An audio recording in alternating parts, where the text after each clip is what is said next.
Isaiah 52:1 says, Awake, awake, put on thy strength, O Zion, put on thy beautiful garments, O Jerusalem, the holy city, for henceforth there shall no more come unto thee the uncircumcised and the unclean. I want to give our praises to Yahweh Ba'Hashem, Yahushai Ba'Hashem, Harakah Kodash.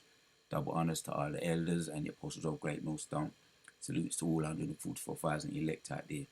We are coming back at you with another lesson. Abarat want to home in on some of this, the words, some wordplay, or unpack this Isaiah 52.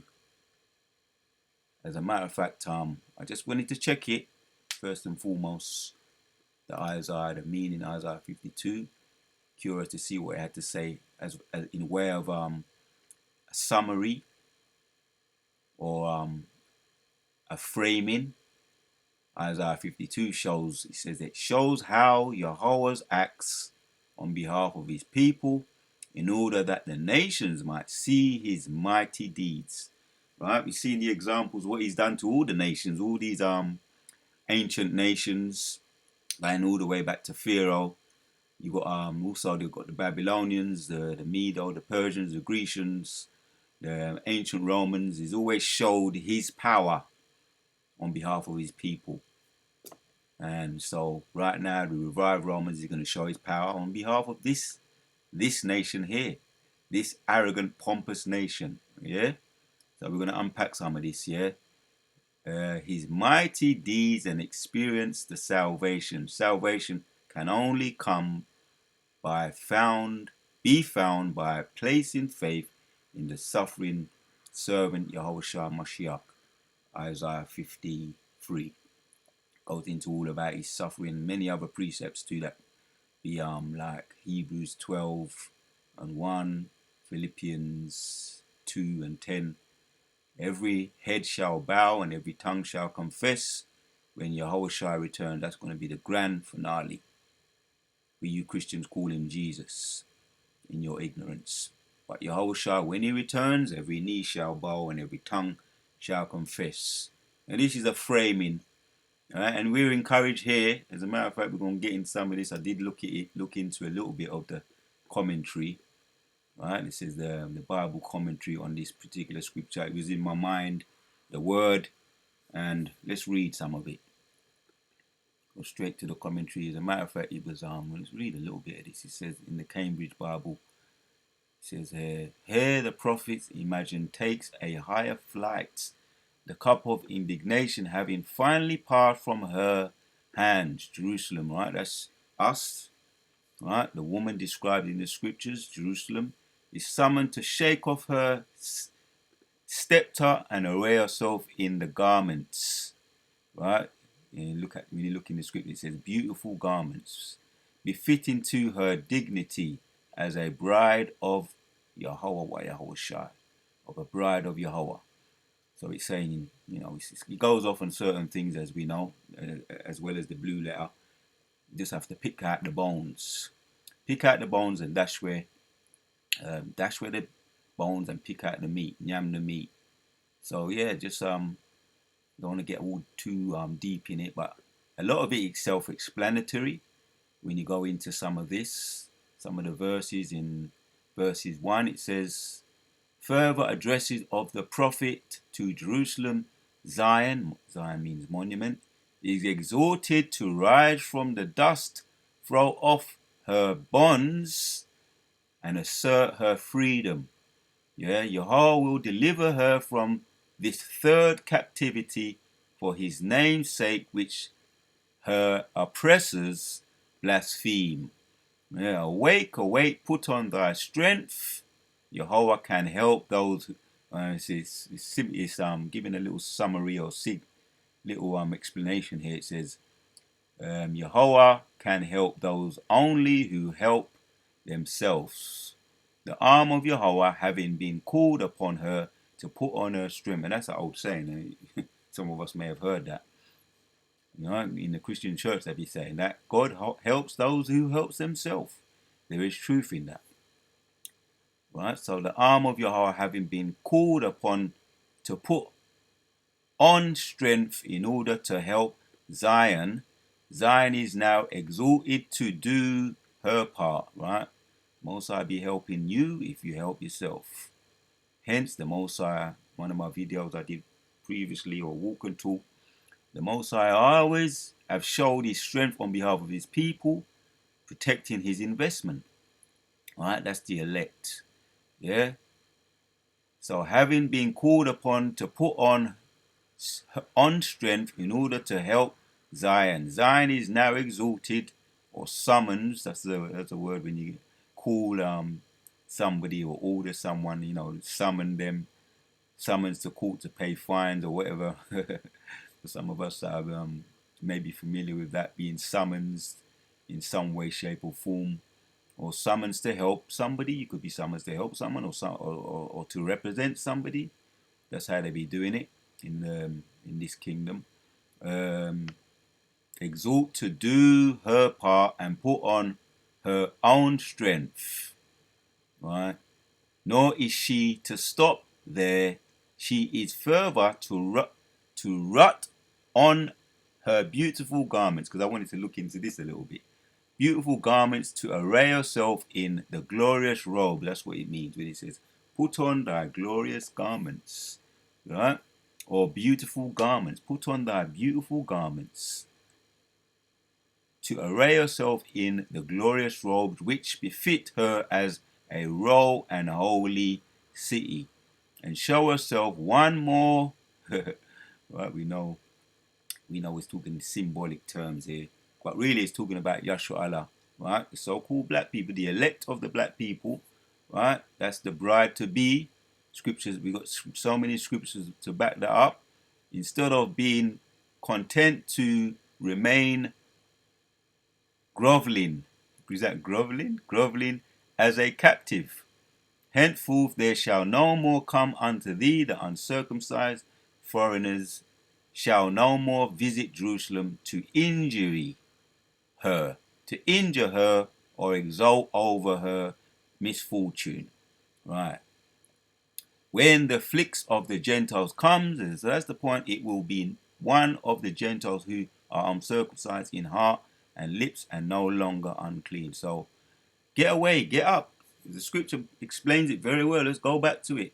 I just wanted to get into some of that as a way of explaining what the beautiful garments meant. It means to take off the sackcloth. As a matter of fact, I want to check that in way of reminder. We done know already, but it actually on point when I tapped it in Google. It says, what is the biblical meaning of sackcloth? It means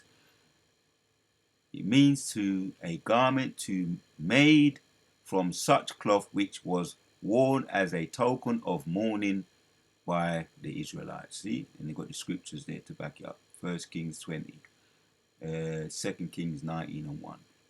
There you have it. Right? Represented was occasionally worn by the prophets. It is often associated with ashes, right? Or of grief and self-humiliation. Grief and self-humiliation, occasionally worn by the prophets, is often associated with ashes. So there you have it, right? So in that precept, Isaiah 52, it talks about that. Put on thy strength, right? Put on thy beautiful garment.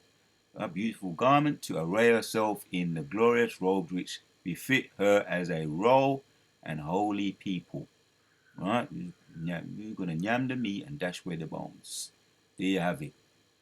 Let's go back to the precepts. Right? To make it simple and plain, we're encouraged to make, even if we do get into things that are maybe a little bit deeper than normal, we encourage to make it plain upon tables so that everybody can understand Abba Ratazah. Alright, so Isaiah 52 and 1. Awake, awake, put on thy strength, O Zion, put on thy beautiful garments, right? That's putting off the sackcloth and arising ourselves back into dignity, that royalty. It says here, having the finally passed from her hands, Jerusalem is summoned to shake off the step paw and array herself in garments befitting her dignity as a bride. Most High is calling us, to summon us to put on the beautiful garments and take off the sackcloth, sign of mourning. the prophets which the prophets wore, mourning and wailing in ashes, crying when something very a situation happened, as in with David when he lost Bathsheba's firstborn, which we know he was given another one, which was Solomon. But the firstborn, he went down when he heard that was going to be, dealt a blow, right? When he went off when he lay down with Bathsheba, and he heard Most High was going to punish him by she wasn't going to be able to conceive it. The child was dealt a blow in the womb. He went down and he mourned all day, putting on sackcloth and lying on the floor and wailing, and that was a sign of mourning. And he mourned, and the Most High, said, "Get up, man. How long are you gonna stay down there mourning?" Eventually, he did get over it, but he was also blessed with once again with Solomon, which came again through Bathsheba.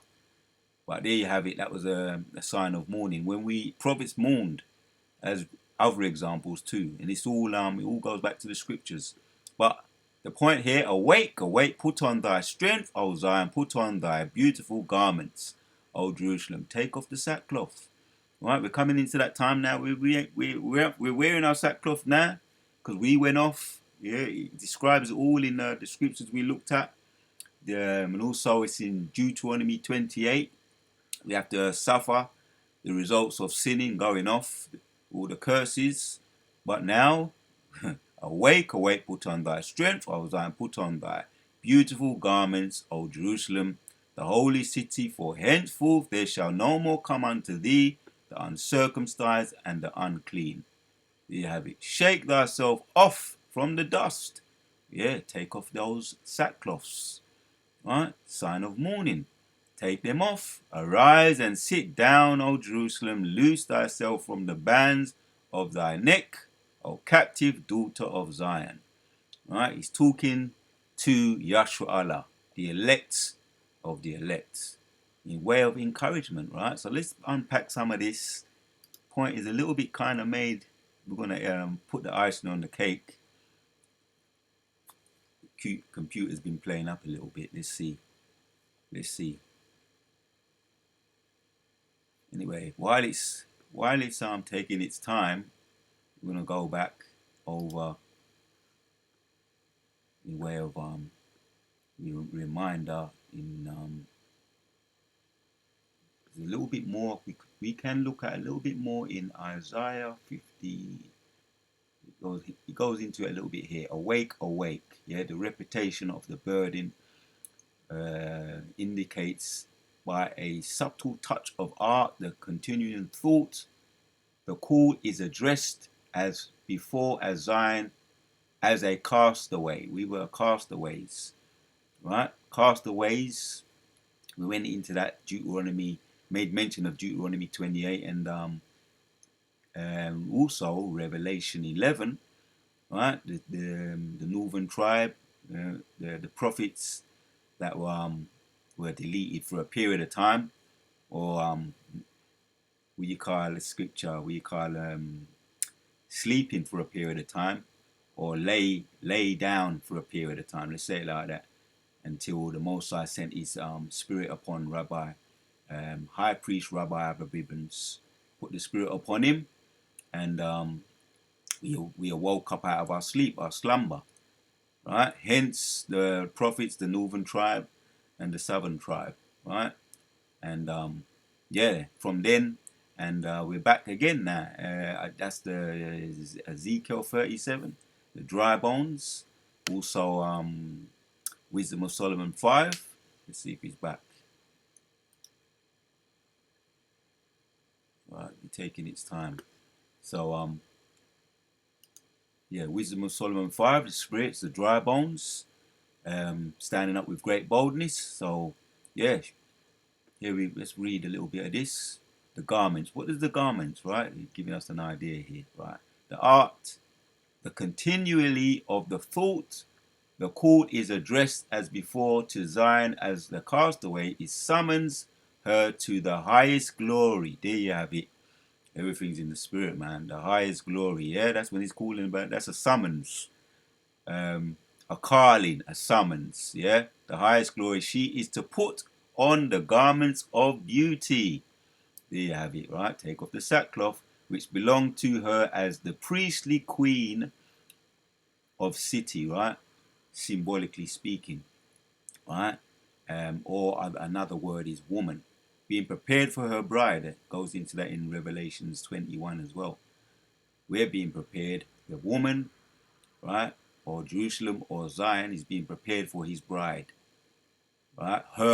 She is being prepared for her bride, which is Jehoshua.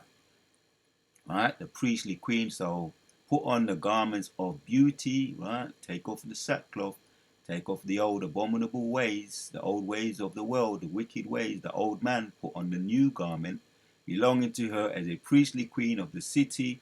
The alien and the impure shall no longer, goes into that as well. No, which is the uncircumcised, representing the other nations, the Goyim nations, the real Gentiles, people of the other nations and the ways of this world. Yeah, no longer ride victorious through her streets as it, there you have it. The picture of the heavenly Jerusalem, right? And that's Yashua Allah once again. Right? Not as the Christians they be saying, other nations all in or spiritual Jerusalem. No. Yashua Allah in the flesh. Let's see if he's coming. Alright, let's see what happens if I go back. Alright, it's working. Let's go back again. There you have it. Alright, so let's get into some of this. Spirit probably wanted me to go into that a little bit more. So I wanted to look at the word here. First of all, let's look at the word awake. Awake, H5782. Rise yourself. Awake. There you go, inside. And that's the first thing you do. Right? You know, you have to, your alarm clock might have a play a part in doing that. Arising, inciting your alarm clock, or maybe you just got an inbuilt alarm clock. And yeah, especially like when you know there's something important that you got to do. I've got my built-in alarm clock. So that's what it means there, to stir up, to act, arise. Alright, there you have it. Let's hear what he says, how it's pronounced here. Strong's H5782. Or. Arise, awake, insight. Enough said on that. Right, so put on thy strength, as we looked at what that meant. All right, let's see. H5797. My strength. There you have it, material or physical. All right, going back to this again. Symbolizing, put on the garment of beauty which belongs to her. Right, we're coming back. We're royal people. We know the scriptures don't tell us that. It's in Peter. That's also in I think it's Numbers 19. It might be Exodus 19. Right, we're the royal priestly people, and it's also, we know as well, because we're the only people that can sin, because we're the only people that have laws pertaining to keeping us separate from this world. You've got the ceremonial laws, the hygiene laws, the high holy day laws, to name a few. You've got the 10 Commandments. You've got the over 613 laws. Yeah, over 613 laws, but they're all to keep us clean. We can't keep them all, to keep us separate, and ultimately that we are people of the Most High, priestly people, right? So as in way of reminder as well, that we are individuals, priestly people. We won't be placed back once again. As a matter of fact, let's go back to it. All right, saying there, might, strength, material or physical. And yeah, you can also there's tangibles as well. That's a way of strength. Tangibles, gold, silver, stones. That's in the material world. That's strength.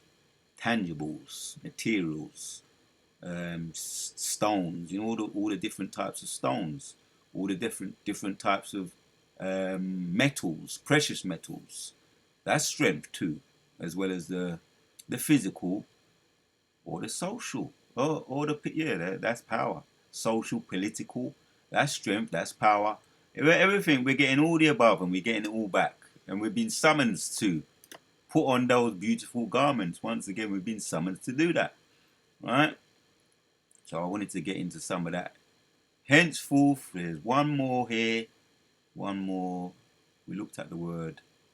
We looked at awake. Yeah, that's it really. Garment, right? We know what garment. That's enough said there. Enough said. Unclean. One more unclean, yeah, because we're supposed to separate ourselves, as it mentioned in what we're looking at right now, Isaiah 52. From the what? Unclean, impure.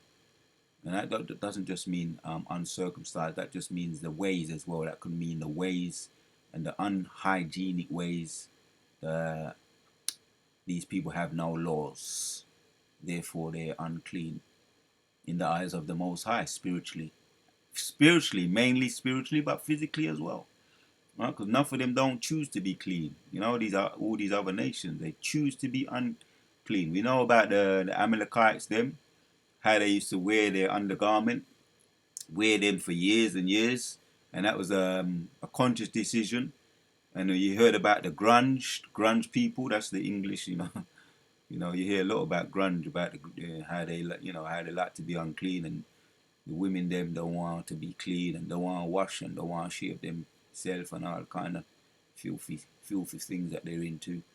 That's the grunge. So physically, but mainly spiritually as well. Mainly spiritually, but also physically. Right? Unclean, impure. We're supposed to separate ourselves from that. Enough of that. Enough said on that. So that's the point, man. When we've been summoned. Awake, awake. It's a summons. It's a summoning.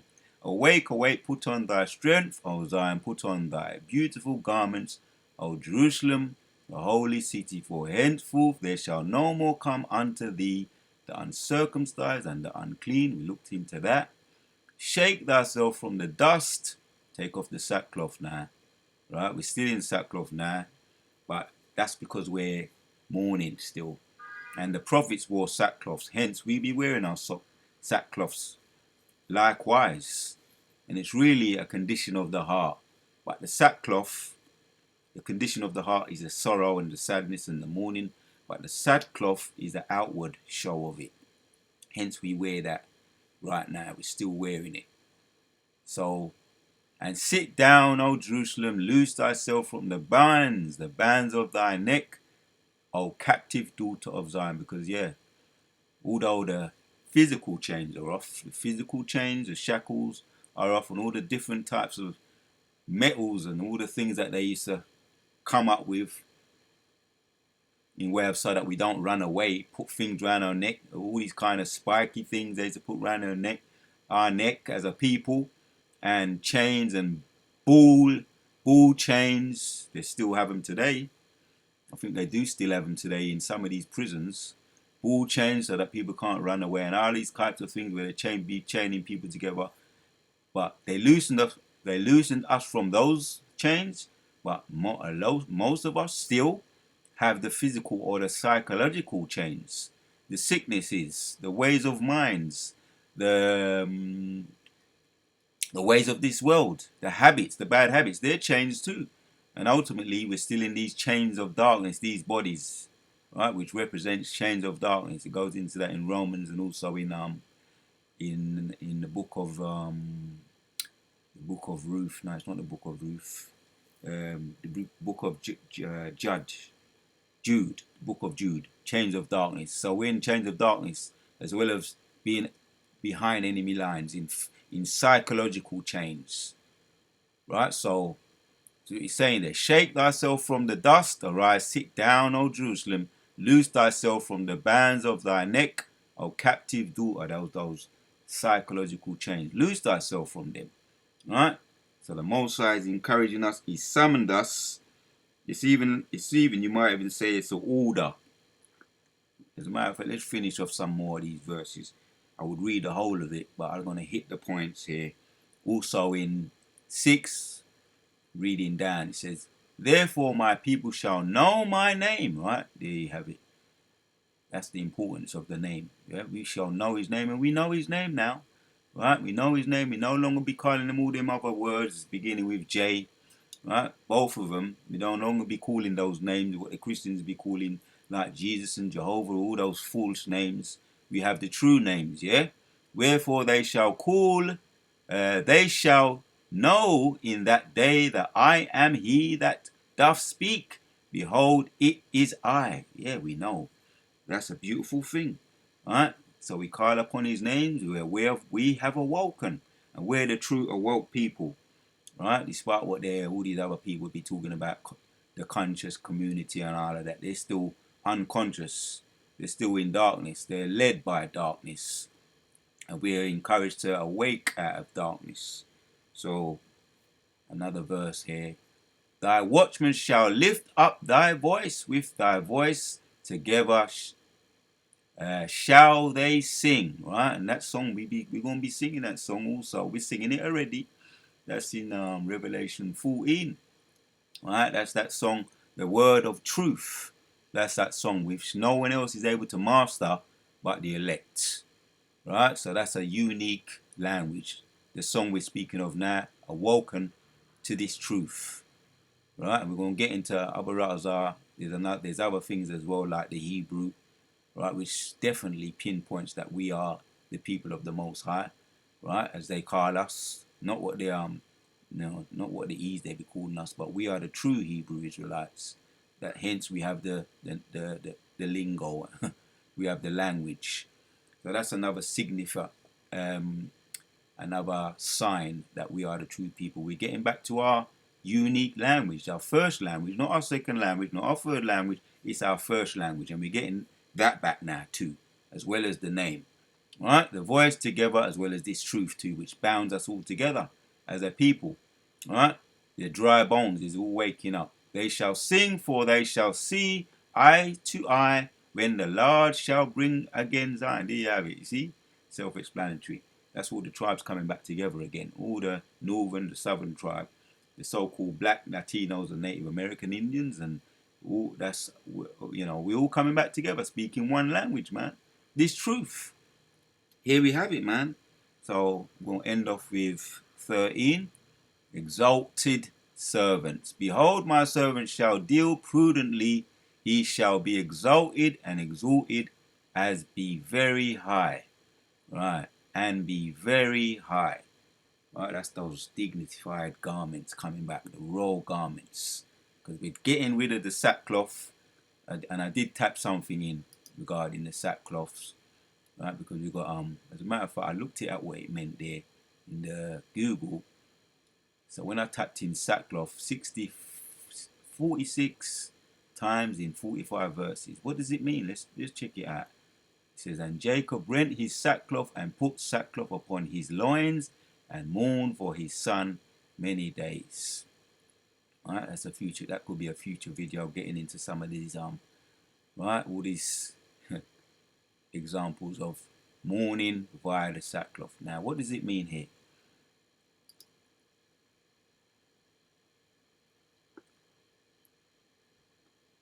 Which we kind of covered it already, but let's get into what the blue letter has to say. H 8:24 and 2:24:2.